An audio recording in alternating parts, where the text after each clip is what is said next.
Feel the fear and do it anyway. Feel the fear and do it anyway. That's the message for today. You know, some people use that adage, fear the letters, making it an acronym, face everything and rise. Feel the fear and do it anyway. You know what is one of the largest things that makes us detractors in life? Detractors of the destiny and future that is in store for us? You know what it is? It's fear. Fear is that paralyzing thing that actually makes you, number one, doubt yourself. Fear is that paralyzing thing that makes you, not trust yourself. Fear is that thing that makes you see yourself as less than you are. Fear is that thing that makes you not realize the potential that you have. That's what fear is. Are you willing to let something that's as docile, something as fragile as fear, be the thing to rule your life? Are you willing, you as an individual, to not stand up to yourself and say, fear, bring it on. Bring it on. I feel you. I see you. But you know what? Fear itself, it exists in here. It exists in here. Fear external of you doesn't exist. Fear is an imaginary thing. In fact, I shouldn't say only that it exists in here, because it doesn't only exist in there, it exists in your mind as well. Largely, in fact, in your mind. So just stem it out of your heart and do it anyway. Take it out of your mind and do it anyway. Cast it away. What is your largest dream? What is your biggest thing that you want to achieve in life? How have you looked at life in such a way that you benefit yourself and others? Don't let fear stand in your way. I'm telling you now, because no one is actually going to make that decision for you. No one is going to stand confidently in your place for a particular action to take place. You have to do it.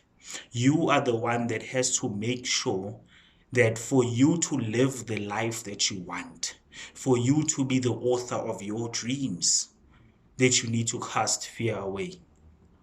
Now, how does one do that? Because it's one thing, obviously, for me to stand here and motivate you and tell you this is how, this you need to do 1, 2, 3, without telling you how to execute on that 1, 2, 3. Number one, have a clear goal in place. Let's take it back to basics. Nothing supersedes the basics of having a clear goal in place. That's number one. Whilst you have that goal, write it down. Write that goal down and then let the battle take place between faith and fear. Faith is you trusting yourself, trusting your abilities, trusting and believing that you are going to achieve the goal that you've just put down. And fear is the doubt that's actually coming and telling you and giving you all the reasons as to why you feel that you will not succeed in achieving that particular goal. So now that you've written it down, visualize it, meditate upon it ever so often, at least every day. But sometimes it's not pragmatic, because sometimes we are overwhelmed. So at least twice, 3 times, 4 times a week, make it a common habit. Build the habit of actually looking at your goal and actually asking yourself, you, how exactly am I going to achieve this particular goal? You know that when you ask yourself questions, it's then that you'll be able to bring out the answers that are necessary for you to answer those particular questions. Without asking questions, how do you necessarily get answers? You literally just get thoughts, but you won't know that they are answers to your questions. So that's the next step. You've written the goal down. So the next step is to write down, how is it that I am going to achieve this goal? How is it that I am gonna, increase my income, for example, in the next 12 months to 50% more than I have right now?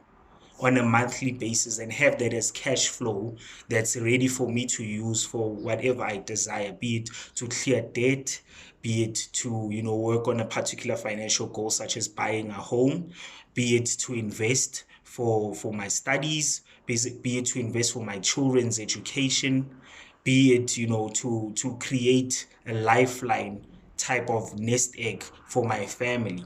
How is it that I intend to achieve those? Then some of the answers that you'll get are simplistic answers. Let me read a book on the subject. Let me go to YouTube and actually find out what type of content is out there for me to actually explore this particular goal and actually make the best out of actually achieving that goal.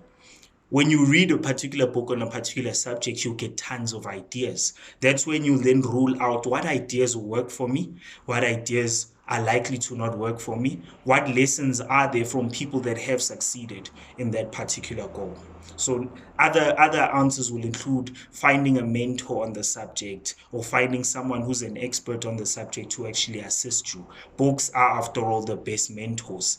They give you feedback without you actually having to ask for much of that feedback. At the same time, I actually listened to a gentleman who's an expert on speed reading, right? And he highlighted that when you read a book, one of the best things for you to do is to ask questions prior to actually reading, even on the first page of the book. And those questions should detail what is it that I intend to gain from this book. So I have made several examples, particularly as it pertains to the financial aspect of your goals, right? So say now I grab a book and the book is on finances. I recommend Tony Robbins' book, Money Master the Game, because he looks at money from a holistic point of view with so many angles, from why is money important for you and why you intend to have this goal, how you should use your money, how you should invest, and so on. So it's a really thick 500-pager, but worth the read, right? So say we use that one as an example. When you get the book, your first question should be, what is it that I intend to gain from this book? What is it that I need to understand about money? What is it will I learn from this book that pertains to money and how I can use it? How can I grow the money that I currently have? How do I close off debt quicker? How do I budget in such a way that I don't live a life that's above my means? By asking yourself those questions as you read through the book, you'll be seeing the answers and they'll actually draw you in, and then you'll start writing on your answer sheet of how am I going to attain this particular goal. So use Tony Robbins in that particular setting as your mentor, because it may be difficult, if not impossible. Impossible is nothing, but it may be difficult for you to get a one-on-one with the likes of Tony Robbins. He's world-renowned and they pay millions for his time. So you write the goal down, you ask yourself certain questions on how you're going to achieve it. Then the next step, of course, is to take that particular action. What action do you need to take? You also write down all the action that you need to take for you to achieve that specific goal for your life, that specific objective for your life, for you to get that particular outlook for your life. You take that particular action, you start implementing certain strategies for you to get to the next level in that particular goal. And then after you've taken action, you start evaluating the results. So some of the methodologies that you'll use might work, some of the methodologies may be outdated, and some may not work. So you evaluate what is working, you put in corrective measures where you can, or you move on to the next strategy. So that's how you overcome fear. You literally get to know about the subject that you want to conquer, and you conquer that fear. You face everything and you rise. You face everything and you rise. You don't forget everything and run. You face everything and you rise. Because history will judge you based on whether you achieved what you started, whether you finished what you started. That's what history will do. It will judge you based on that. So good luck on your journey. I know you can do it, and fear is not a factor for you because it is intrinsic for you to succeed. It's in you. Succeed. So go out there and fulfill that potential. Namaste.